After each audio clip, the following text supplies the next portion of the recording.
Sir ಈಗ ಕಾಣಿಸ್ತಾ ಇದೆ ಅಲ್ವಾ? ಹಲೋ, ಹಾ ಸರ್ ಕಾಣಿಸ್ತೇವೆ. ಓಕೆ. ಕ್ಯಾಲ್ಸಿಯಂ ಅಲ್ಯೂಮಿನೇಟ್ ಹೈಡ್ರೇಟ್ ನಿನ್ನೆ ನಾವು ಇಲ್ಲಿಗೆ ಸ್ಟಾಪ್ ಮಾಡಿದ್ವಿ, ಅಂದ್ರೆ ಇಲ್ಲಿಂದ ರಿಪೀಟ್ ಮಾಡಿದ್ವಿ. ನಾನು ಈಗ ಇನ್ನೊಂದ್ಸಲ ಮೆಲ್ಕ್ ಹಾಕಿ ರಿಪೀಟ್ ಮಾಡ್ಕೊಂಡು ಮುಂದೆ ಹೋಗ್ತೀನಿ. Calcium aluminate hydrate normally try calcium aluminate ಇಂದ ಬೈ ಪ್ರಾಡಕ್ಟ್ ಇದು. When try calcium aluminate starts hydration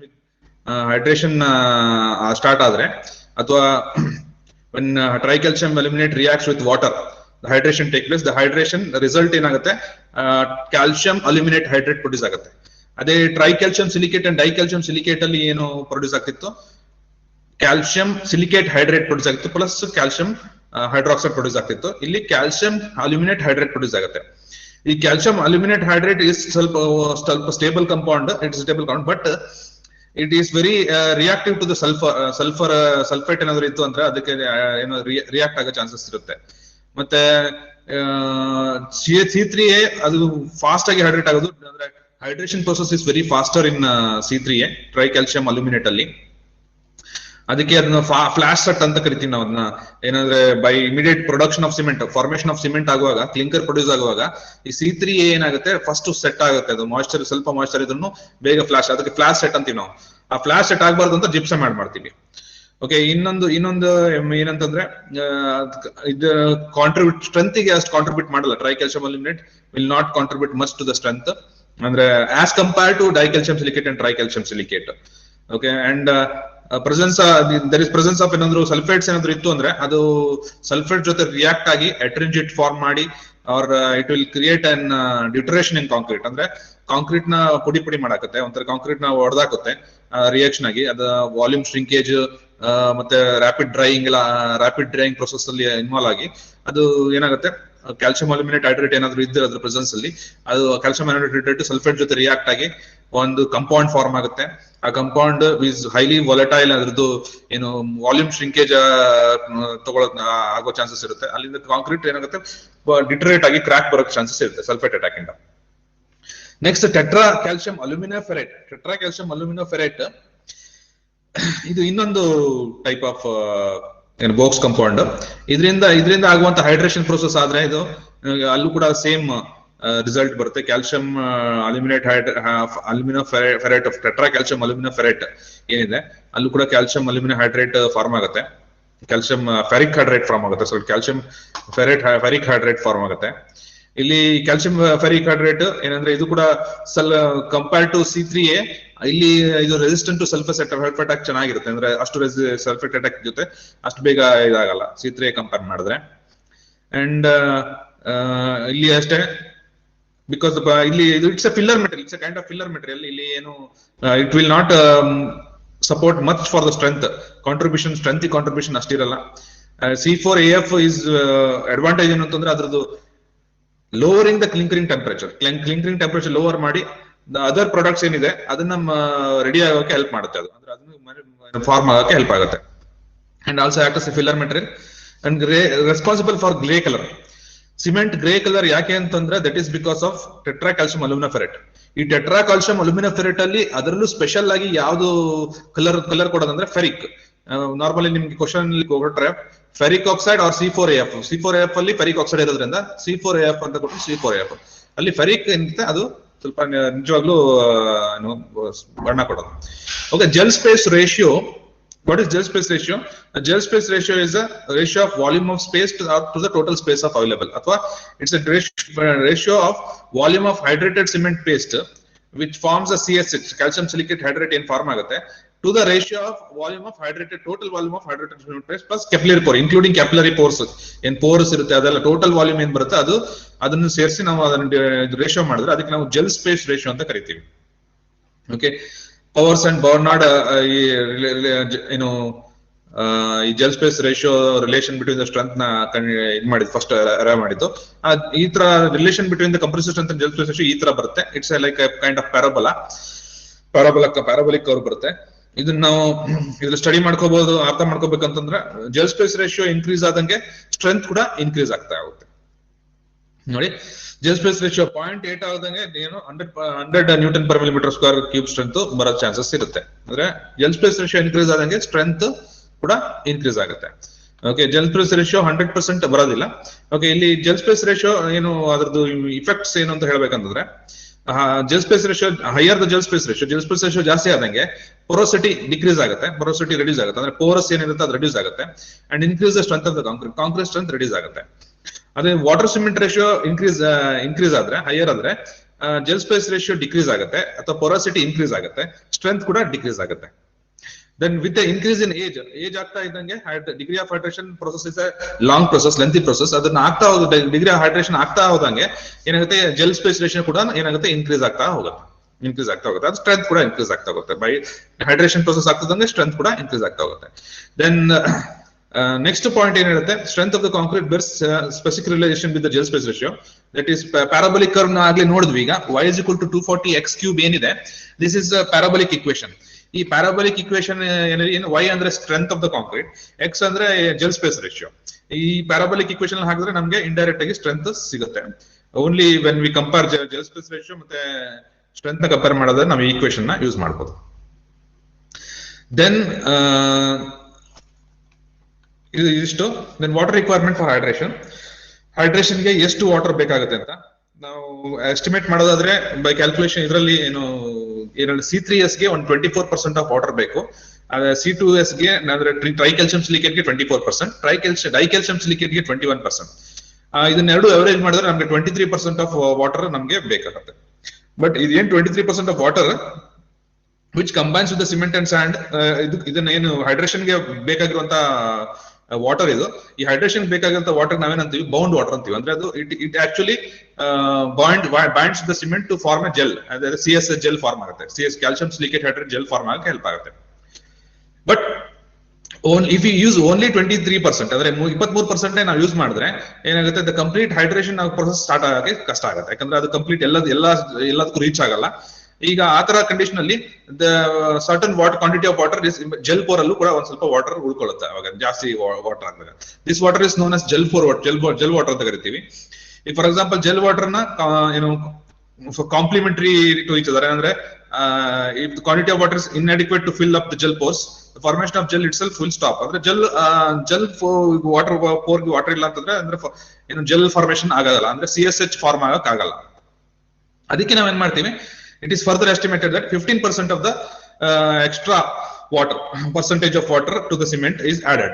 ಇದು ಈ ವಾಟರ್ ಗೆ ಏನಂತ 15% ಜೆಲ್ ಪೋರ್ ಗೆ ಫಿಲ್ ಮಾಡಕ್ಕೆ ವಾಟರ್ ನ ಯೂಸ್ ಮಾಡ್ತೀವಿ.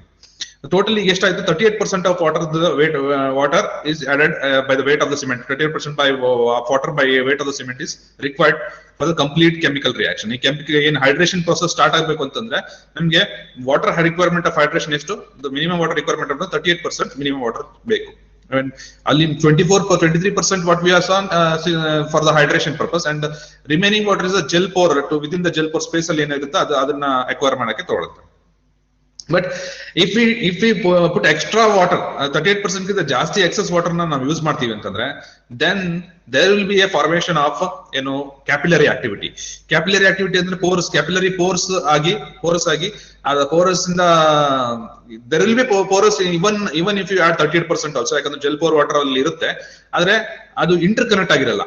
ಈಗ ನಾವು ಜೆಲ್ ಪೋರ್ ವಾಟರ್ ನ ಜಾಸ್ತಿ ವಾಟರ್ ನ ಆಡ್ ಮಾಡ್ತೀವಿ ಅಂತಂದ್ರೆ ಜೆಲ್ ಪೋರ್ಸ್ ಜಾಸ್ತಿ ಆಗುತ್ತೆ, ಅವಾಗ ಕ್ಯಾವಿಟಿ ಕೂಡ ವಾಟರ್ ಕ್ಯಾವಿಟಿ ಕೂಡ ಜಾಸ್ತಿ ಆಗುತ್ತೆ, ಇಂಟರ್ ಕನೆಕ್ಟ್ ಆದಾಗ ಏನಾಗುತ್ತೆ ಪೋರಸ್ ಆಗಿ ಬೆಳ್ಕೊಳ್ಳುತ್ತೆ. ಅಂದ್ರೆ ಅದೇ ವಾಟರ್ ಜಾಗದಲ್ಲಿ ವಾಟರ್ ಇವಾಪರೇಟ್ ಆಗೋದ್ರೆ ಆ ಜಾಗದಲ್ಲಿ ಏನಾಗುತ್ತೆ ಏನು ಕ್ಯಾಪಿಲರಿ ಪೋರಸ್ ಏನಿರುತ್ತೆ ಅದೆಲ್ಲ ಇಂಟರ್ಲಿಂಕ್ ಆಗಿ ಅದನ್ನ ಪೋರಸ್ ಆಗಿ ಅದು ಸ್ಟ್ರೆಂತ್ ನ ರಿಡ್ಯೂಸ್ ಮಾಡೋ ಚಾನ್ಸಸ್ ಇರುತ್ತೆ.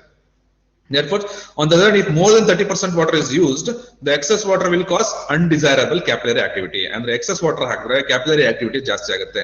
The greater the water, minimum required is 38%. More will be the undesirable capillary activity. More ಆಗುತ್ತೆ, ಅಂದ್ರೆ ಜಾಸ್ತಿ ನೀರು ಹಾಕಿದಾಗೆ.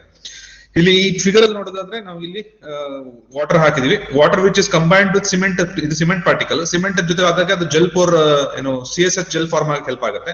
ಈಗ ನೋಡಿ ಇಲ್ಲಿ CSH ಜೆಲ್ ಫಾರ್ಮೇಶನ್ ಆಗಕ್ಕೆ ಸ್ಟಾರ್ಟ್ ಆಗಿದೆ. ಈ ಸೆಕೆಂಡ್ ಇದ್ರಲ್ಲಿ ನೋಡಬಹುದು. ಇದು ಇವೆಲ್ಲ ಏನದು ಜೆಲ್ ವಾಟರ್. ಇದ್ರ ಜೊತೆಗೆ ಏನ್ ಲಿಂಕ್ ಆಗಿದೆ ಅದು ಬೌಂಡ್ ವಾಟರ್. ಓಕೆ, ದೆನ್ ಏನು ನಮ್ಮ CSH ಏನು ಫಾರ್ಮೇಶನ್ ಸ್ಟಾರ್ಟ್ ಆಗಿದೆ, ಅದು ಈ ರೀತಿ ಸ್ಟಾರ್ಟ್ ಆಗುತ್ತೆ. ಎಲ್ಲ ಫಾರ್ಮೇಶನ್ CSH ಆದ್ರೆ ನಮ್ಗೆ ಫುಲ್ ಕಾಂಪ್ಯಾಕ್ಟ್ ಸಿಗುತ್ತೆ. ಆದ್ರೂ ಅಲ್ಲಿ ಕೆಲವೊಂದು ಏನಾಗುತ್ತೆ, ಕ್ಯಾಪಿಲರಿ ವಾಟರ್ ಏನಾಗುತ್ತೆ, ಕ್ಯಾಪಿಲರಿ ಪೋರ್ಸ್ ಡೆವಲಪ್ ಆಗಿರುತ್ತೆ. ಈ ಕ್ಯಾಪಿಲರಿ ಪೋರ್ಸ್ ಇಂಟರ್ ಕನೆಕ್ಟ್ ಆಗದಿದ್ರೆ ಒಳ್ಳೇದು. What is water cement ratio? Gel space ratio ಅಂತ ನೋಡಿದ್ವಿ. ಈಗ water cement ratio, it's ratio of water divide by cement. Weight of the water divide by weight of the cement ಮಾಡಿದ್ರೆ ನಮಗೆ water cement ratio ಸಿಗುತ್ತೆ.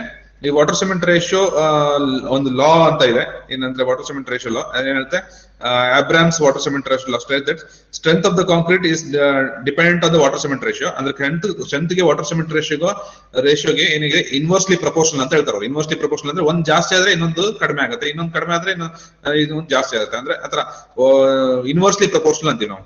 Inversely proportional ಇದೆ ಅದು, but provided that it should be workable. Concrete ವರ್ಕೇಬಲ್ ಆಗಿರ್ಬೇಕು ಅಂತಾರೆ. Concrete ವರ್ಕೇಬಲ್ ಆದ್ರೆ ಮಾತ್ರ ಈ ಅಬ್ರಾಮ್ ವಾಟರ್ ಸಿಮೆಂಟ್ ರೇಷಿಯೋ ಏನಾಗುತ್ತೆ, ಟ್ರೂ ಆಗುತ್ತೆ. ಅದ್ರಲ್ಲಿ ಮತ್ತೆ ಆ ಸ್ಟ್ರೆಂತ್ ಈಕ್ವಲ್ಸ್ ಟು ಒಂದು ಪ್ಯಾರಾಮೀಟರ್ ಕೊಟ್ಟಿದ್ದಾರೆ ಅಬ್ರಾಮ್ಸ್ ವಾಟರ್ ಸಿಮೆಂಟ್ ಲಾ ಅಲ್ಲಿ. ಏನಂದ್ರೆ S is equal to A B raised to X. S is a strength, A and B are constant, X is a water cement ratio. Water cement ratio ನಾವೆಲ್ಲ ಹಾಕಿದ್ರೆ ನಮ್ಗೆ ಏನು strength ಎಷ್ಟು ಬರ್ಬಹುದು ಅನ್ನೋದು ಒಂದು ಅಂದಾಜಿಗೆ ಒಂದು ಎಂಪಿರಿಕಲ್ ಇಕ್ವೇಶನ್ ಅವರು ಪ್ರೊಡ್ಯೂಸ್ ಮಾಡಿದ್ದಾರೆ. ಈ relation between the strength and water cement ratio, strength of the concrete ಏನಾಗುತ್ತೆ ಇಲ್ಲಿ, ಏನು ಸ್ಟ್ರೆಂತ್ ವಾಟರ್ ಸಿಮೆಂಟ್ ರೇಷಿಯೋ ಕಡಿಮೆ ಇದ್ದಾಗ ಇನ್ಕ್ರೀಸ್ ಇರುತ್ತೆ. ನೀವು ವಾಟರ್ ಸಿಮೆಂಟ್ ರೇಷಿಯೋ ಇನ್ಕ್ರೀಸ್ ಮಾಡ್ತಾ ಹೋದಂಗೆ ಸ್ಟ್ರೆಂತ್ ಕೂಡ ಡಿಕ್ರೀಸ್ ಆಗ್ತಾ ಹೋಗುತ್ತೆ. ಇಲ್ಲಿ ವೈಬ್ರೇಷನ್ ಮಾಡ್ಲಿಲ್ಲ ಅಂತಂದ್ರೆ, ಅಥವಾ ವೈಬ್ರೇಷನ್ ಮಾಡಿದ್ರೆ ಇಲ್ಲಿಂದ ಸ್ಟಾರ್ಟ್ ಆಗುತ್ತೆ. ಹ್ಯಾಂಡ್ ಕಂಪ್ರೆಷನ್ ಮಾಡಿದ್ರೆ ಮತ್ತೆ ಸ್ಟ್ರೆಂತ್ ಇಲ್ಲಿ ರಿಡ್ಯೂಸ್ ಆಗುತ್ತೆ. ಯಾಕಂದ್ರೆ ಇಲ್ಲಿ ಏನು ವರ್ಕೇಬಲ್ ಆಗಕ್ಕೆ ಸಫಿಶಿಯಂಟ್ ನೀರೇ ಇರಲ್ಲ ಅದಕ್ಕೆ. ಓಕೆ, ಇಲ್ಲೂ ಅಷ್ಟೇ ವೈಬ್ರೇಷನ್ ಆದ್ರೆ ಸಫಿಶಿಯಂಟ್ ನೀರೇ ಇರಲ್ಲ. ಬಟ್ ನಾವು ಇಲ್ಲಿ ಇದಂದ್ರೆ ಸಫಿಸ್ಟಿಕೇಟೆಡ್ ಲ್ಯಾಬ್ ಅಲ್ಲಿ ತುಂಬಾ ಸಫಿಸ್ಟಿಕೇಟೆಡ್ ಇಕ್ವಿಪ್ಮೆಂಟ್ ಯೂಸ್ ಮಾಡಿ ಕರೆಕ್ಟ್ ಆಗಿ ಮಾಡಿದ್ರೆ, ಮೆಜರ್ ಮಾಡಿದ್ರೆ ಒಂದು 0.38% ಅಥವಾ ಅದಕ್ಕಿಂತ ಕಡಿಮೆ ಇದ್ರಲ್ಲಿ ಏನಾಗುತ್ತೆ, 0.3 ಅಲ್ಲಿ ಇಲ್ಲಿ ಏನಾಗುತ್ತೆ ಸ್ಟ್ರೆಂತ್ ಬರುವಂತದ್ದು. ಬಟ್ ಅದನ್ನ it is not possible. But ನಾವು ವೈಬ್ರೇಷನ್ ಮಾಡಿದಾಗ ಏನಾಗುತ್ತೆ, ಬರ್ತಾ ಈಗ ಈ ತರ ಕರ್ವ್ ನಮ್ಗೆ ಬರುತ್ತೆ. ಅದೇ ಕಾಂಪ್ಯಾಕ್ಟ್ ಹ್ಯಾಂಡ್ ಕಾಂಪ್ಯಾಕ್ಷನ್ ಮಾಡಿದ್ರೆ ಈ ರೀತಿ ಕರ್ವ್ ಬರುತ್ತೆ. ಓವರ್ ಆಲ್ ಆಗಿ ಏನ್ ಹೇಳುತ್ತೆ, ವರ್ಕೇಬಲ್ ಇಲ್ಲಿ ಈ ಪೊಸಿಷನ್ ವರ್ಕೇಬಲ್ ಇದೆ. ಈಗ ಈ ಪೊಸಿಷನ್ ಅಲ್ಲಿ ವರ್ಕೇಬಲ್ ಆದ್ರೂ ಕೂಡ ನೀರು ಜಾಸ್ತಿ ಆಗ್ತಿದೆ ಅಂತಂದ್ರೆ ಏನಾಗುತ್ತೆ, ಸ್ಟ್ರೆಂತ್ ಡಿಕ್ರೀಸ್ ಆಗ್ತಾ ಹೋಗುತ್ತೆ. ಇಲ್ಲಿ ವರ್ಕೇಬಿಲಿಟಿ ಏನು ರೀಚ್ ಆಗಿರಲ್ಲ. ಅಂದ್ರೆ ಸಫಿಶಿಯಂಟ್ ವಾಟರ್, ಜೆಲ್ ಪೋರ್ ಮತ್ತೆ ಬೌಂಡ್ ವಾಟರ್ ಕಂಪ್ಲೀಟ್ ಸಫಿಶಿಯಂಟ್ ಇದ್ರೆ ಇಟ್ ವಿಲ್ ಬಿ ವರ್ಕೇಬಲ್. ಇಲ್ಲಿ Abrams water cement ratio law ಇದೆ ಹೇಳುತ್ತೆ, ಸ್ಟ್ರೆಂತ್ ಇಸ್ ಡೈರೆಕ್ಟ್ಲಿ ಪ್ರಪೋರ್ಷನಲ್ ಅಥವಾ inversely proportional to the water cement ratio. Okay, water cement ratio increase ಆದಂಗೆ strength decrease ಆಗುತ್ತೆ. Strength increase ಆಗ್ಬೇಕು ಅಂದ್ರೆ water cement ratio decrease ಆಗಿರ್ಬೇಕು. Air entrained admixtures ಹಾಕಿದ್ರೆ strength ಸ್ವಲ್ಪ ಡಿಕ್ರೀಸ್ ಆಗುತ್ತೆ. ಯಾಕಂದ್ರೆ ಮೈಕ್ರೋಸ್ಕೋಪಿಕ್ ಬಬಲ್ಸ್ ನಾವು ಇಂಡ್ಯೂಸ್ ಮಾಡಿರ್ತೀವಿ, ಯಾಕಂದ್ರೆ ವರ್ಕಬಿಲಿಟಿ ಬರ್ಬೇಕು ಅಂತ. ದೆನ್ ಇಲ್ಲಿ ಏನು ನಾನ್ ಎಂಟ್ರೆಂಡ್ ಅಡ್ಮಿಕ್ಚರ್ ಏನಿದೆ, ನಾನ್ ಏರ್ ಎಂಟ್ರೆಂಡ್ ಇಲ್ಲಿ ಏರ್ ಎಂಟ್ರೆಂಡ್ ಅಡ್ಮಿಷನ್ ಹಾಕಿಲ್ಲ ಅಂತ ಕಾಂಕ್ರೀಟ್ ಅಲ್ಲಿ ಮೈಕ್ರೋ ಬಬಲ್ಸ್, ಏರ್ ಬಬಲ್ಸ್ ಇರಲ್ಲ. ಅವಾಗ ಕಾಂಕ್ರೀಟ್ ಸ್ವಲ್ಪ ಸ್ಟ್ರೆಂತ್ ಏನಾದ್ರು ಇನ್ಕ್ರೀಸ್ ಆಗೋ ಚಾನ್ಸಸ್ ಇರ್ತವೆ, ಇನ್ನೊಂದು ವಾಟರ್ ಸಿಮೆಂಟ್ ರೇಷಿಯೋ ರಿಡ್ಯೂಸ್ ಮಾಡಿದ್ರು ಕೂಡ. Limitation of Abrams water cement ratio ಏನ್ ಹೇಳುತ್ತೆ, ಕಾಂಪ್ಯಾಕ್ಷನ್ ಇಲ್ಲೆಲ್ಲೂ ಬರಲ್ಲ. ಇದರಲ್ಲಿ concrete is not properly compacted, the concrete mix will have large void. ಅಂದ್ರೆ ಕಾಂಪ್ಯಾಕ್ಟ್ ಮಾಡಿಲ್ಲ ಅಂದ್ರೆ ವಾಯ್ಡ್ಸ್ ಇರುತ್ತೆ, ಪೋರಸ್ ಆಗಿ ಡೆವಲಪ್ ಆಗುತ್ತೆ. ಅವಾಗ ವಾಟರ್ ಸಿಮೆಂಟ್ ರೇಷಿಯೋ ಲೋವರ್ ಇದ್ರೂ ಏನು ಸ್ಟ್ರೆಂತ್ ಏನ್ ಮಾಡಕ್ಕಾಗಲ್ಲ, ಸ್ಟ್ರೆಂತ್ ಕಾಂಕ್ರೀಟ್ ಹೈ ಆಗಲ್ಲ. ಓಕೆ, ಅದು ಒಂದು ತಲೆ ಇಟ್ಕೋಬೇಕು. ಆಲ್ ದ ಕಾಂಪ್ಯಾಕ್ಟ್ ಅಂದ್ರೆ ಅಬ್ರಾಮ್ಸ್ ಲಾ ಇದಕ್ಕೆ ವ್ಯಾಲಿಡ್ ಇಲ್ಲ. ಅಂದ್ರೆ ಅವ್ರು ಏನ್ ರಿಲೇಷನ್ ಕೊಡ್ತಾರೆ, ಇನ್ವರ್ಸ್ಲಿ ಪ್ರಪೋರ್ಷನಲ್ ಟು ದ ಏನು strength is inversely proportional to the water cement ratio, ಅಥವಾ ವಾಟರ್ ಸಿಮೆಂಟ್ ರೇಷಿಯೋ ಕಡಿಮೆ ಇದ್ರೆ ಸ್ಟ್ರೆಂತ್ ಇನ್ಕ್ರೀಸ್ ಆಗುತ್ತೆ ಅಂತ. But it should be workable ಆಗಬೇಕಂದ್ರೆ ಕಾಂಪ್ಯಾಕ್ಟೆಡ್ ಕೂಡ ಅದು ವರ್ಡ್ ಯೂಸ್ ಮಾಡಬೇಕು. ವರ್ಕೇಬಲ್ ಒಂದೇ ಅಲ್ಲ, ಕಾಂಪ್ಯಾಕ್ಷನ್ ಕರೆಕ್ಟ್ ಆದ್ರೆ ಅದ್ರದ್ದು ಅವಾಗ ಏನಾಗುತ್ತೆ, ಸ್ಟ್ರೆಂತ್ ಜಾಸ್ತಿ ಆಗ್ಬೇಕಂದ್ರೆ ವಾಟರ್ ಸಿಮೆಂಟ್ ರೇಷಿಯೋ ಕಡಿಮೆ ಮಾಡ್ಬೇಕು. ಇದೊಂದು ಆಡ್ ಮಾಡಬೇಕು. Effect of various water cement ratio, ಬೇರೆ ವಾಟರ್ ಸಿಮೆಂಟ್ ರೇಷಿಯೋಗೆ ಯಾವ ರೀತಿ based hydrated cement 33% hydrated cement ಆಗಿದೆ ಇಲ್ಲಿ. ನೆಕ್ಸ್ಟ್ ಅಲ್ಲಿ ಏನು 67% ಹೈಡ್ರೇಷನ್ ಆಗಿದೆ. ಇಲ್ಲಿ 100% ಹೈಡ್ರೇಷನ್ ಆಗಿದೆ.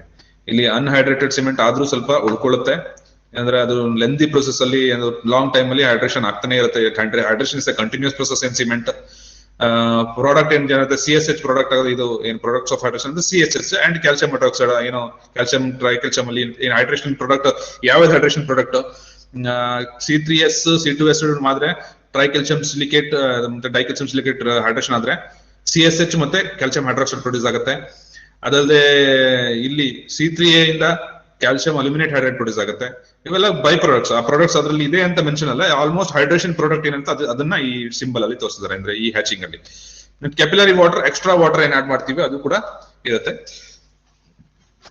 There are some certain pores, gel ಪೋರಲ್ಲಿ ಇರುತ್ತಲ್ಲ ಆ ವಾಟರ್ ಕೂಡ ಇದನ್ನ ಹೇಳ್ಬೋದು. ದ ಮೈಕ್ರೋಸೋಲ್ ಸಿಮೆಂಟ್ ಪೇಸ್ಟ್ ಅಲ್ಲಿ ನಾರ್ಮಲ್ ನಾವು ಸಿಮೆಂಟ್ ಏನು capillary activity water cement ratio exact ಆಗಿ ಮಾಡಿದ್ರೆ ಒಂದು ಸ್ವಲ್ಪ ಏನು ಕ್ಯಾಪಿಲರಿ ಆಕ್ಟಿವಿಟಿ ಆಗುವಂತ ಒಂದು ಪೋರಸ್ ಇರುತ್ತೆ ಅಲ್ಲಿ. ಬಟ್ ಅದನ್ನ ವಾಟರ್ ಸಿಮೆಂಟ್ ರೇಷಿಯೋ ಜಾಸ್ತಿ ಆದಂಗೆ ನೋಡಿ, ಇಲ್ಲಿ 0.5 ವಾಟರ್ ಸಿಮೆಂಟ್ ರೇಷಿಯೋಗೆ ಕ್ಯಾಪಿಲರಿ ಆಕ್ಟಿವಿಟಿ ನೋಡಿ ಇಲ್ಲಿ ಇದೆ, ಅದು ಕನೆಕ್ಟ್ ಆಗಿಲ್ಲ, ಇಂಟರ್ ಕನೆಕ್ಟ್ ಆಗಿಲ್ಲ. ಇದೆಲ್ಲ ಜೆಲ್ ರೆಡಿ ಆಗಿರೋದು, CSH ಕ್ಯಾಲ್ಸಿಯಂ ಸಿಲಿಕೇಟ್ ಹೈಡ್ರೇಟ್ ಏನ್ ಇದು ಪ್ರೊಡ್ಯೂಸ್ ಆಗಿರೋದು. ಇಲ್ಲಿ ಏನಾಗುತ್ತೆ, ವಾಟರ್ ಕ್ಯಾವಿಟಿ ಜಾಸ್ತಿ ಆಗಿದೆ, ಯಾಕಂದ್ರೆ ವಾಟರ್ ಸಿಮೆಂಟ್ ರೇಷಿಯೋ ಸ್ವಲ್ಪ ಜಾಸ್ತಿ ಆದ್ರೂ ಕ್ಯಾವಿಟಿ ಏನಾಗುತ್ತೆ, ಇಂಟರ್ ಕನೆಕ್ಟ್ ಆಗಿ ವಾರ್ಡ್ಸ್ ಆಗಿ ಡೆವಲಪ್ ಆಗುತ್ತೆ, ಅದು ಹೋಲ್ ವಾರ್ಡ್ಸ್ ಆಗಿ ಡೆವಲಪ್ ಆಗುತ್ತೆ. ಓಕೆ, anhydrous cement ಪಾಯಿಂಟ್ಸ್ ಅಲ್ಲಿ ಏನೊಂದು low ratio leads to higher strength ಅಂದ್ರೆ low water cement ratio. Low ratio ಅಂದ್ರೆ ಏನ್ ಹೇಳ್ಬೇಕು, ಲೋ ವಾಟರ್ ಸಿಮೆಂಟ್ ರೇಷಿಯೋ ಇದೆ actually leads to the higher strength and durability but makes the mix difficult to work from. ಅಂದ್ರೆ water cement ratio ಕಡಿಮೆ ಆದಷ್ಟು ಕಡಿಮೆ ಮಾಡ್ತಾ ಹೋದ್ರೆ ಏನಾಗುತ್ತೆ, ಮಿಕ್ಸ್ ಮಾಡಕ್ಕಾಗಲ್ಲ, ವರ್ಕಬಿಲಿಟಿ ಮಾಡಕ್ಕಾಗಲ್ಲ. Provided it should be workable, ಅದಕ್ಕೆ ಅಬ್ರಾಮ್ಸ್ ವಾಟರ್ ಸಿಮೆಂಟ್ ರೇಷಿಯೋ ಹೇಳೋದ್ರೆ it should be workable and it should be compacted ಅನ್ನೋ ವರ್ಡ್ಸ್ ಇರಬೇಕು. And mix with ratio of 0.35 not mix thoroughly, ಅಂದ್ರೆ ಈ 0.35 ಹಾಕಿದ್ರೆ ನಮ್ಗೆ ಕರೆಕ್ಟ್ ಆಗಿ ಮಿಕ್ಸ್ ಮಾಡಕ್ ಆಗಲ್ಲ. ಅದಕ್ಕೆ ಸ್ವಲ್ಪ certain water, extra water is added to reaction of cement ಆಗ್ಬೇಕು ಅಂತಂದ್ರೆ ವಾಟರ್ ಸಿಮೆಂಟ್ ರೇಷಿಯೋ 0.45 0.60 ಅದು ಪ್ರಾಕ್ಟಿಕಲಿ ನಾವು ಸ್ವಲ್ಪ ಅಡಾಪ್ಟ್ ಮಾಡ್ಕೋತೀವಿ. ಓಕೆ, ಆದ್ರೂ ಇದನ್ನು ಅಡಾಪ್ಟ್ ಮಾಡದೆ we should go for an admixture ಹೋಗಿ ಆ ವಾಟರ್ ಸಿಮೆಂಟ್ ರೇಷಿಯೋ ಕಡಿಮೆ ಇದ್ರೂ ವರ್ಕಬಿಲಿಟಿ ಹೇಗೆ ಬರ್ಸೋದು ಅಂತ ಅಡ್ಮಿಕ್ಚರ್ ಸಾಧ್ಯ ಇದೆ. ಅಡ್ಮಿಕ್ಚರ್ ಚಾಪ್ಟರ್ ಅಲ್ಲಿ ನಾವು ಡೀಟೇಲ್ ಆಗಿ ಅದ್ರ ಬಗ್ಗೆ ಸ್ಟಡಿ ಮಾಡೋಣ. Too much water will result in segregation, ಅಂದ್ರೆ ವಾಟರ್ ಸಿಮೆಂಟ್ ರೇಷಿಯೋ ಹಾಕಿದ್ರೆ ನೀವು ಆಡ್ ಜಾಸ್ತಿ ವಾಟರ್ ಸಿಮೆಂಟ್ ರೇಷಿಯೋ ಆಡ್ ಮಾಡಿದ್ರಿ ಅಂತಂದ್ರೆ ಪ್ರಾಬ್ಲಮ್ ಏನು ಅಂತಂದ್ರೆ, ನಾವು ಆಗ್ಲೇ ನೋಡಿದ್ವಿ ಕ್ಯಾಪಿಲರಿ ಆಕ್ಟಿವಿಟಿ ಆಗುತ್ತೆ, capillary inter connection capillary activity ಆಗುತ್ತೆ, ಪೋರಸ್ ಡೆವಲಪ್ ಆಗುತ್ತೆ. ಅದಲ್ಲದೆ ಮತ್ತೆ ಎಲ್ಲಾ ಮೆಟೀರಿಯಲ್ ಏನ್ ಹಾಕಿರ್ತೀವಿ ನಾವು ಕಾಂಕ್ರೀಟ್ ಅಲ್ಲಿ, ಸ್ಯಾಂಡ್, ಸಿಮೆಂಟ್, ಏನು aggregate, fine aggregate, course aggregate ಏನ್ ಹಾಕಿರ್ತೀವಿ ಅದೆಲ್ಲ ಸೆಗ್ರಿಗೇಟ್ ಆಗುತ್ತೆ, ಸಪರೇಟ್ ಆಗುತ್ತೆ. ಸಪರೇಟ್ ಆದ್ರೆ ಅದು ಕಾಂಪ್ಯಾಕ್ಟ್ ನಮ್ಗೆ ಸ್ಟ್ರೆಂತ್ ಸಿಗಲ್ಲ. ಸೆಗ್ರಿಗೇಷನ್ ಆದ್ರೆ there is a formation of more voids in segregation ಆಗೋ ಚಾನ್ಸಸ್ ಆಗುತ್ತೆ. ಅವಾಗ ಕಂಪೋನೆಂಟ್ ಫ್ರಮ್ ದ ಪೇಸ್ಟ್ ಅಂದ್ರೆ ಅಗ್ರಿಗೇಟ್ ಕಂಪೋನೆಂಟ್ ಇಂದ ಪೇಸ್ಟ್ ಸಪರೇಟ್ ಆಗುತ್ತೆ. ಬಟ್ ಅವಾಗ ಹೋಮೋಜಿನಿಯಸ್, ನಾನ್ ಹೋಮೋಜಿನಿಟಿ ಅಥವಾ ಯೂನಿಫಾರ್ಮ್ ಆಗಿ ನಮ್ಗೆ ಕಾಂಕ್ರೀಟ್ ನಮ್ಗೆ ಸಿಗಲ್ಲ. ಓಕೆ, ಈಗ ನಿನ್ನೆ ನಾವು ಇಷ್ಟೊಂದು ರಿವಿಷನ್ ಮಾಡಿದ್ವಿ, ನಾವೀಗ ರೀಕ್ಯಾಪ್ ಮಾಡಿದೆ ನಾನೀಗ. This is one again a very important chapter, concrete ಇದ್ರ ಮೇಲೆ, ಕಾಂಕ್ರೀಟ್ ಕ್ಯೂಬ್.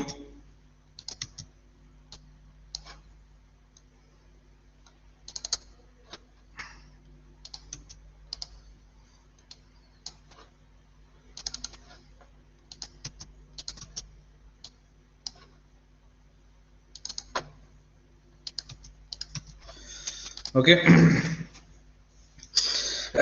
ಕ್ಯೂಬ್.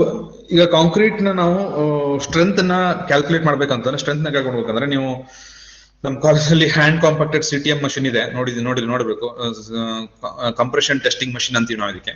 ಈ ಪರ್ಟಿಕ್ಯುಲರ್ ಕಾಂಕ್ರೀಟ್ ನ ನಾವು ಒಂದು ಕ್ಯೂಬ್ ಅಲ್ಲಿ ಕಾಸ್ಟ್ ಮಾಡಿ, ಈ ಕ್ಯೂಬ್ ಮೌಲ್ಡ್ ಈ ತರ ಕ್ಯೂಬ್ ಮೌಲ್ಡ್ ಅಲ್ಲಿ ಕಾಸ್ಟ್ ಮಾಡಿ ಅದನ್ನ ನಾವು ಕಂಪ್ರೆಷನ್ ಟೆಸ್ಟಿಂಗ್ ಮಷಿನ್ ಇಟ್ಟು ಅದ್ರ ಮೇಲೆ ಲೋಡ್ ನ ರೈಸ್ ಮಾಡಿ ಅದು ಯಾವ ಲೋಡಿಗೆ ಬ್ರೇಕ್ ಆಗುತ್ತೆ ಅಂತ ನಾವು ಇಲ್ಲಿ ಕ್ಯಾಲ್ಕುಲೇಷನ್ ಚೆಕ್ ಮಾಡಿ ಅದರ ಸ್ಟ್ರೆಂತ್ ನ ಕಂಡುಹಿಡಿತೀವಿ.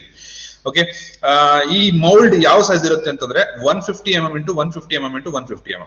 ಈ 150 mm ಮೌಲ್ಡ್ ಒಳಗಡೆ ಕಾಂಕ್ರೀಟ್ ನ ಫಿಲ್ ಮಾಡಿ ಆಸ್ ಪರ್ ದ BIS ಏನ್ ಸ್ಟ್ಯಾಂಡರ್ಡ್ಸ್ ಹೇಳುತ್ತೆ, ಯಾವ ರೀತಿ ಅದಕ್ಕೆ ಒಂದು ಪ್ರೊಸೀಜರ್ ಇದೆ. ಈ ಕಾಂಕ್ರೀಟ್ ಯಾವ ರೀತಿ ಕ್ಯೂಬ್ ನ ಮೌಲ್ಡ್ ಮಾಡ್ಬೇಕು ಅನ್ನೋದೇ ಒಂದು ಪ್ರೊಸೀಜರ್ ಇದೆ. ಆ ಪ್ರೊಸೀಜರ್ ಅಲ್ಲಿ ಅದನ್ನ ಮೌಲ್ಡ್ ಮಾಡಿ ಅದನ್ನ ಒನ್ ಡೇ ಆದ್ಮೇಲೆ ಅದನ್ನ ಕ್ಯೂಬ್ ಮೌಲ್ಡ್ ಇಂದ ಕ್ಯೂಬ್ ತೆಗೆದು, ಈ ರೀತಿ ಬರುತ್ತೆ ಕ್ಯೂಬ್ ನ ತೆಗೆದು, ಆಮೇಲೆ ಅದನ್ನ 28 days ಕ್ಯೂರಿಂಗ್ ಮಾಡಿ, 28 days ನ ಅದರಲ್ಲಿ ಕ್ಯೂರಿಂಗ್ ಅಂದ್ರೆ ನೀರೊಳಗಡೆ ಇಟ್ಟು ಅಥವಾ ಕ್ಯೂರ್ ಮಾಡ್ತಾ ಇರ್ಬೇಕದನ್ನ. Curing process important. ಕ್ಯೂರಿಂಗ್ ಮಾಡಾದ್ಮೇಲೆ ಆ 28 days ಆದ್ಮೇಲೆ ಈ ಕಂಪ್ರೆಷನ್ ಟೆಸ್ಟಿಂಗ್ ಮಿಷನ್ ಅಲ್ಲಿ ಅದನ್ನ ಟೆಸ್ಟ್ ಮಾಡಿದಾಗ ನಮ್ಗೆ ಎಷ್ಟು ಲೋಡ್ ತಗೊಳುತ್ತೆ, ನಮ್ಗೆ ಅವಾಗ ಕಂಪ್ರೆಸಿವ್ ಸ್ಟ್ರೆಂತ್ ಗೊತ್ತಾಗುತ್ತೆ. ಲೋಡ್ ಡಿವೈಡ್ ಬೈ ಏರಿಯಾ ಏನ್ ಮಾಡ್ತೀವಿ ನಾವೀಗ, ಇದು ಎಷ್ಟು ಸೈಜ್, ಈ ಕ್ರಾಸ್ ಸೆಕ್ಷನ್ ಎಷ್ಟು ಏರಿಯಾ ಇದೆ, ಈ ಏರಿಯಾನ ತಗೋತೀವಿ. ಮೇಲ್ಗಡೆ ಏನ್ ಟಾಪ್ ಏರಿಯಾ ಇದೆ ಡಿವೈಡ್ ಮಾಡ್ತೀವಿ. ಎಷ್ಟು, ಫಾರ್ ಎಕ್ಸಾಂಪಲ್ 500 kN ಬಂತು ಅಂತಂದ್ರೆ 500 kN ಡಿವೈಡ್ ಬೈ ಈ ಏರಿಯಾ. ಫಾರ್ ಎಕ್ಸಾಂಪಲ್ ಯಾವ ಸೈಜಿನ ಕ್ಯೂಬ್ ಯೂಸ್ ಮಾಡ್ತೀವಿ ನಾವು, 150 mm ಇಂಟು 150 mm, ಅಂದ್ರೆ ಇದು 150 mm into 150 mm into 150 mm, ಅಂದ್ರೆ ಹೈಟ್, ಲೆಂತ್, ಬ್ರೆಡ್ತ್, ವಿಡ್ತ್ ಏನಿದೆ ಎಲ್ಲ 150 mm ಇರುತ್ತೆ ಈ ಕ್ಯೂಬ್ ಅಲ್ಲಿ. ಇದು ಅಷ್ಟೇ, ಹೈಟ್, ಲೆಂತ್, ಬ್ರೆಡ್ತ್ ಮತ್ತೆ ಹೈಟ್ ಎಲ್ಲ 150 mm. ಈ ನಮ್ಮ ಕಾಲೇಜಲ್ಲಿ ಇರುವಂತ mould all of this shape 150 mm into 150 mm into 150 mm shape ಇರುತ್ತೆ. ಓಕೆ, 100 mm ಶೇಪ್ ಕೂಡ ಯೂಸ್ ಮಾಡ್ತಾರೆ. ಯೂಸ್ ಮಾಡಲ್ಲ. ಕೆಲವೊಂದ್ ಕಡೆ ಕೋಡ್ ಬುಕ್ ಇದನ್ನು ಅಲೌ ಮಾಡುತ್ತೆ. 100 mm into 100 mm size cube ಕೂಡ ಅಲೌ ಮಾಡ್ತೀವಿ, ಅದು ಕೂಡ ನಾವು ಯೂಸ್ ಮಾಡ್ತೀವಿ. ಇಲ್ಲಿ ಮ್ಯಾಕ್ಸಿಮಮ್ ಸೈಜ್ ಆಫ್ ಅಗ್ರಿಗೇಟ್ ಯಾವ್ದು ಕಾಂಕ್ರೀಟ್ ಯೂಸ್ ಮಾಡಿ 20 mm ಅಗ್ರಿಗೇಟ್ ಯೂಸ್ ಮಾಡಿರ್ಬೇಕು. Okay, cube strength of the concrete ಹೇಗೆ ಮೆಜರ್ ಮಾಡ್ತಾರೆ? It is defined as the characteristic compressive strength of cement when casted in concrete cubes of size 150 mm into 150 mm into 150 mm at 28 days. 28 ದಿನಕ್ಕೆ 150 mm into 150 mm 150 mm concrete cube ನಾವು test ಮಾಡಿದಾಗ ಏನ್ strength ಬರುತ್ತೆ, ಅದಕ್ಕೆ characteristic compressive strength ಬರುತ್ತೆ, ಅದನ್ನ ನಾವೇನ್ ಮಾಡ್ತೀವಿ cube strength of the concrete ಅಂತ ಕರಿತೀವಿ. Okay, cube strength of the concrete. ಇದು ಏನಿದೆ, ಇದು ಕಾಂಕ್ರೀಟ್ ಮೌಲ್ಡ್ ನ ನಾವು ಕಾಂಕ್ರೀಟ್ ಮೌಲ್ಡ್ ಒಳಗೆ ಕಾಂಕ್ರೀಟ್ ತುಂಬಿ ಇದನ್ನ ಮೌಲ್ಡ್ ನ ಡಿಟ್ಯಾಚ್ ಮಾಡಿ ಕ್ಯೂಬ್ ನ ಹೊರಗೆ ತೆಗಿತೀವಿ. ಕ್ಯೂಬ್ ನ 28 ಡೇಸ್ ಏನ್ ಮಾಡಿರ್ತೀವಿ,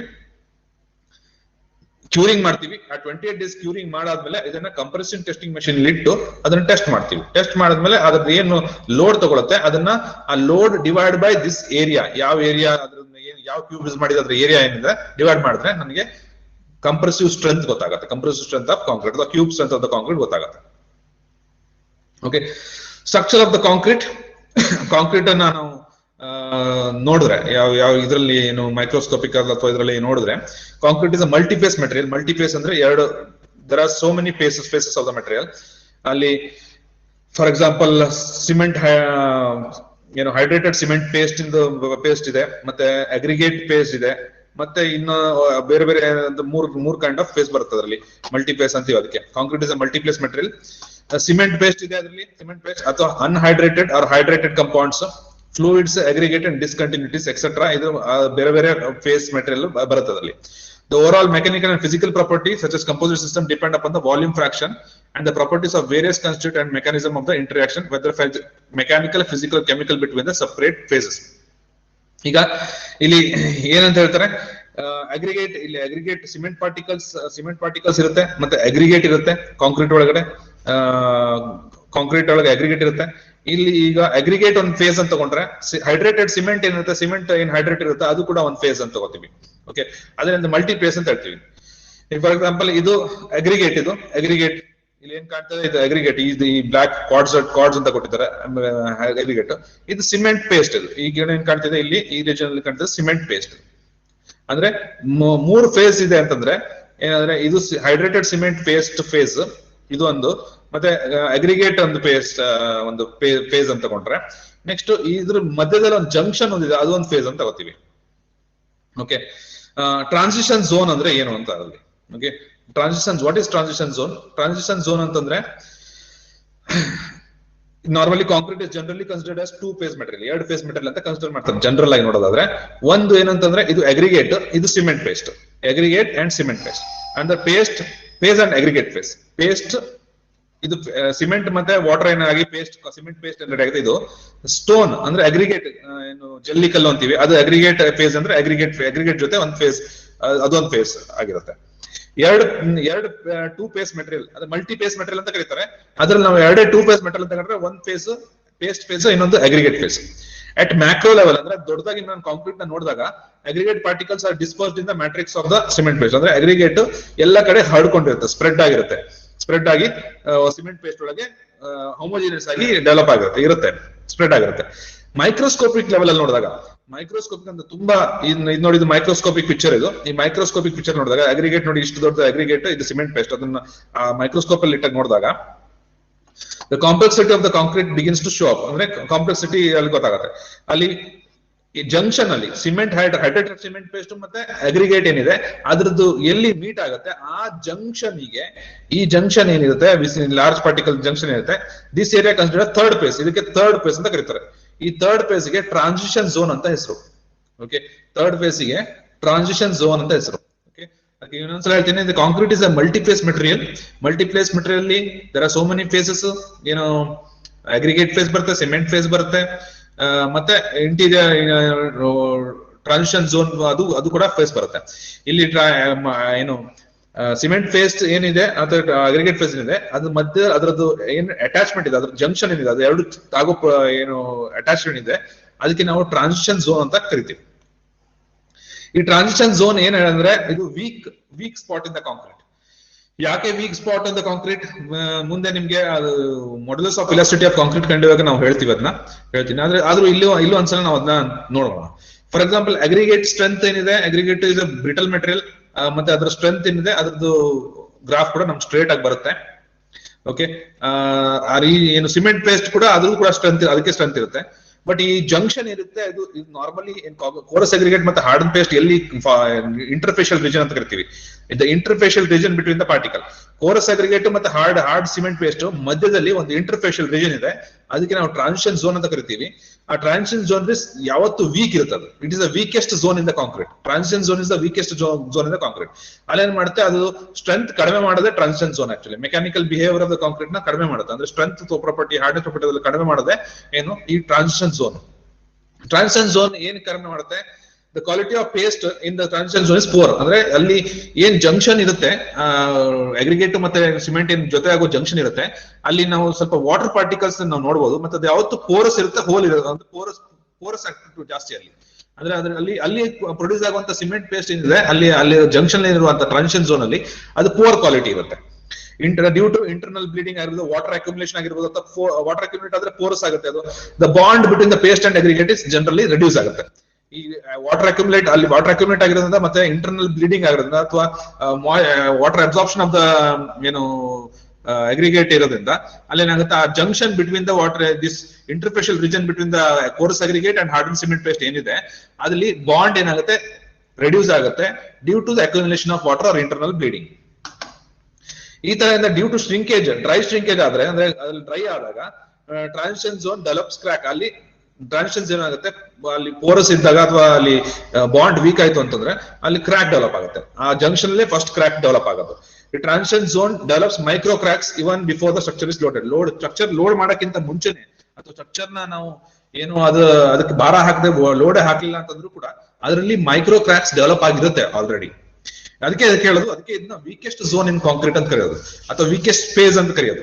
ಅಂದ್ರೆ ಸಿಮೆಂಟ್ ಕೋರಸ್ ಅಗ್ರಿಗೇಟ್ ಫೇಸ್ ಮತ್ತೆ ಹಾರ್ಡನ್ ಸಿಮೆಂಟ್ ಪೇಸ್ಟ್ ಮಧ್ಯದಲ್ಲಿ ಟ್ರಾನ್ಸಿಷನ್ ಝೋನ್ ಏನಿರುತ್ತೆ ಅದು weakest phase. This is also one kind of phase. ಅದು ಮಲ್ಟಿ ಫೇಸ್ ಅಲ್ಲಿ ಇದು ಒಂದು phase. When the structure is loaded in high stress level, structure ನ ಜಾಸ್ತಿ ಲೋಡ್ ಮಾಡಕ್ಕಿಂತ ಮುಂಚೆನೆ ಅದರಲ್ಲಿ ಕ್ರ್ಯಾಕ್ ಇರುತ್ತೆ.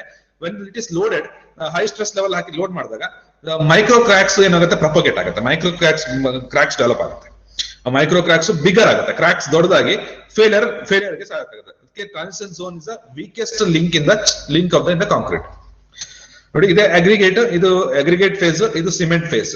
ಈ ಸಿಮೆಂಟ್ ಫೇಸ್ ಮತ್ತೆ ಅಗ್ರಿಗೇಟ್ ಫೇಸ್ ಮಧ್ಯದಲ್ಲಿ ಏನಾಗುತ್ತೆ, ಇಂಟರ್ನಲ್ ಬ್ಲೀಡಿಂಗ್ ಇಂದ ಅಥವಾ accumulation of water at the side ಇಂದ ಏನಾಗುತ್ತೆ, the bond between the cement paste and the aggregate ಏನಾಗುತ್ತೆ, there will be porous or bond reduce ಆಗುತ್ತೆ. ಈ ರೆಡ್ಯೂಸ್ ಆದಾಗ ಇಲ್ಲಿ ಮೈಕ್ರೋ ಕ್ರ್ಯಾಕ್ ಡೆವಲಪ್ ಆಗುತ್ತೆ ಲೋಡ್ ಮಾಡಕ್ಕಿಂತ ಮುಂಚೆನೆ.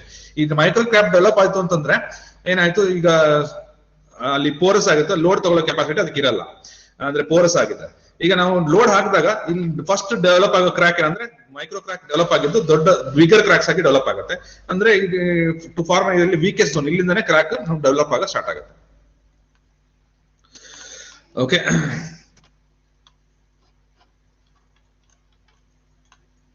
ಐ ಹೋಪ್ ನಿಮ್ಗೆ ಎಲ್ಲ ಇಲ್ಲಿ ತನಕ ನಾವು ಫಸ್ಟ್ ಸೆಕೆಂಡ್ ಚಾಪ್ಟರ್ ನ ನಾವು ಕಂಪ್ಲೀಟ್ ಮಾಡಿದೀವಿ. ಇಲ್ಲಿ ಟ್ರಾನ್ಸಿಷನ್ ಝೋನ್ ಅಂದ್ರೆ, transition zone is the last topic in second chapter. First chapter ಅಲ್ಲಿ ನಾವ್ ಇನ್ನೂ ಸ್ವಲ್ಪ ಇನ್ನೂ ರಿವಿಷನ್ ಮಾಡ್ಬೇಕು. ಅದಕ್ಕಿಂತ ಮುಂಚೆ ಇಲ್ಲಿ ಏನಾದ್ರೂ ನಿಮ್ಗೆ ಕ್ವಶನ್ಸ್ ಇದ್ರೆ ದಯವಿಟ್ಟು ಈ ಕ್ವಶನ್ಸ್ ನ ಕೇಳ್ಬೋದು. ಇಷ್ಟು ಆಗಿದ್ರಲ್ಲಿ ಏನಾದ್ರೂ ಕ್ವಶನ್ಸ್ ಇದ್ರೆ ನೀವು